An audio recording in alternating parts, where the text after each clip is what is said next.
John chapter 12. We've been looking at the author's original intent to his original audience, and we have been in John for some time now. And we're trying to get a feel for why John wrote this gospel, because he put some things in there that were not in the other three gospels, the other three that we call the synoptic gospels, that fit together time-wise. We've seen a lot of emphasis on what happens in Jerusalem. Three major miracles: the man who was born blind, the man who was paralyzed, and then Lazarus being raised from the dead. And the one thing we've seen over and over is the fact that there are some people who refuse to believe, no matter what happens. It's kind of a recurring theme, right? And then last week we saw that John gave us a touchstone, a familiar story, the triumphal entry. And we talked about the fact that he gave us the information that they came out because of Lazarus. And that's why. Because this man they wanted to see, he could call someone back from the dead. We're not going to go over that again. You have to go to last week's YouTube. But what I want to tell you is some things that you're not going to see. Things you're going to miss in the Gospel of John.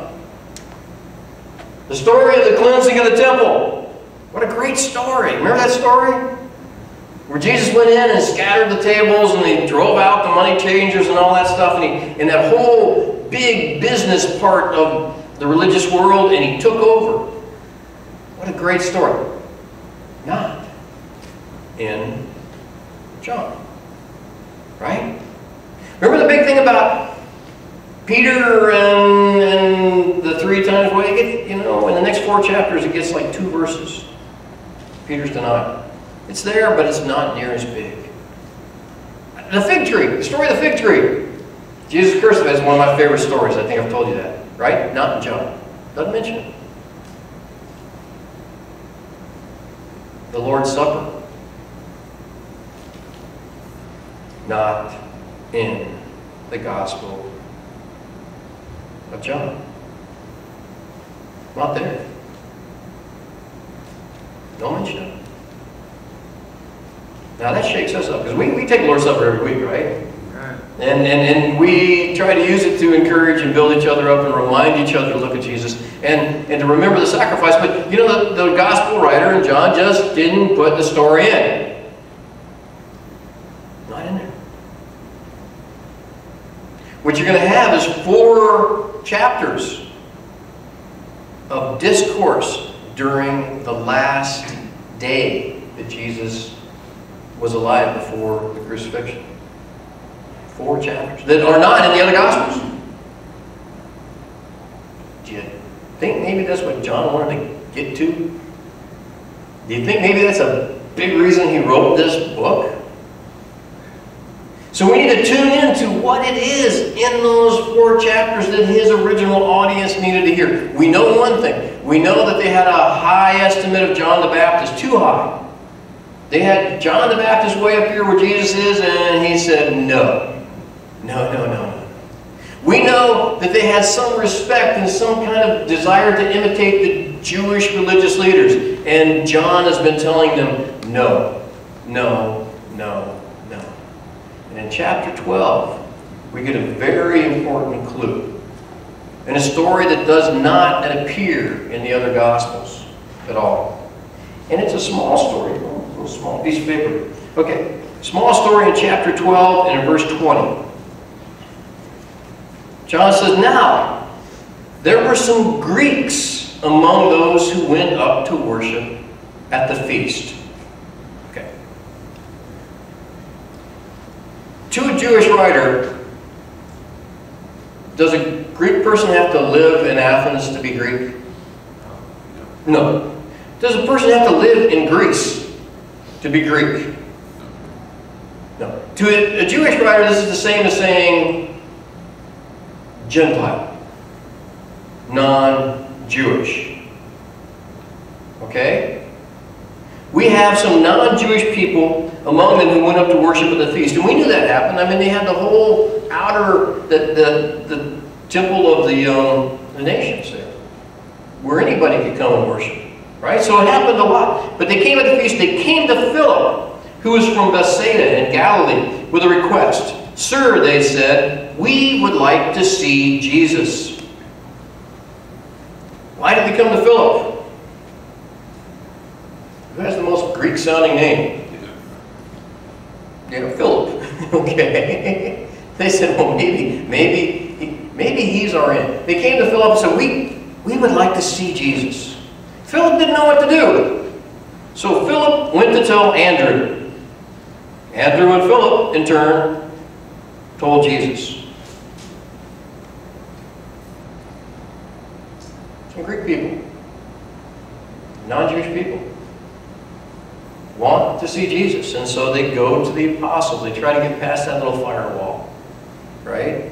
Get the contact. We want to see Jesus. And so Philip and Andrew don't take him to Jesus. They go and tell Jesus that there are some Gentiles who want to talk to you. Right? Okay. In verse 21, Jesus replied. Replied to what? To Philip and Andrew, that these Greek people want to come and talk to you. Jesus replied, the hour has come for the Son of Man to be glorified. I tell you the truth, unless a kernel of wheat falls to the ground and dies, it remains only a single seed. But if it dies, it produces many seeds. The man who loves his life will lose it, while the man who hates his life in this world will keep it for eternal life. Whoever serves me must follow me. Where I am, my servant also will be. My Father will honor the one who serves me. That's an interesting reply, right? Did they ever get to see Jesus? We don't know. But there was something about the request. Something about the fact that these people who are not Jewish want to talk to you, Jesus said, the hour's here. This is it. This is it. This is it. There's something about the fact that there were some non-Jewish people who want to talk to him that gave him some kind of signal, some kind of sign that says, okay, it's time for that single seed to fall to the ground and die. Because if it dies, it produces a lot of fruit. Now, some of you are familiar with this passage, and some of you I've studied with when they said they wanted to become a Christian. We talked about this passage. This is part of the counting the cost passage. Jesus says, that seed's got to die. And what's Jesus going to do? He's going to die.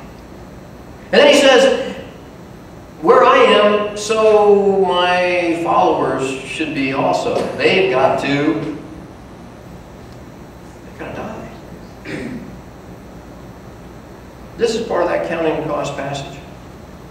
The idea that commitment that you make with Jesus is when you say, I am dying with Christ. Okay? But this whole thing about the Greeks coming is some kind of signal to Jesus. He says, the man who loves his life will lose it. The man who hates his life in this world will keep it for eternal life. Whoever serves me must follow me. Where is he going? Well, he's going to the cross to die. He says, and where I am, my servant also will be. My Father will honor the one who serves me. He says, now, my heart is troubled, and what shall I say? Father, save me from this hour? He said, I'm not looking forward to this. This isn't something that I'm really excited about. But what am I going to say? Let's cancel?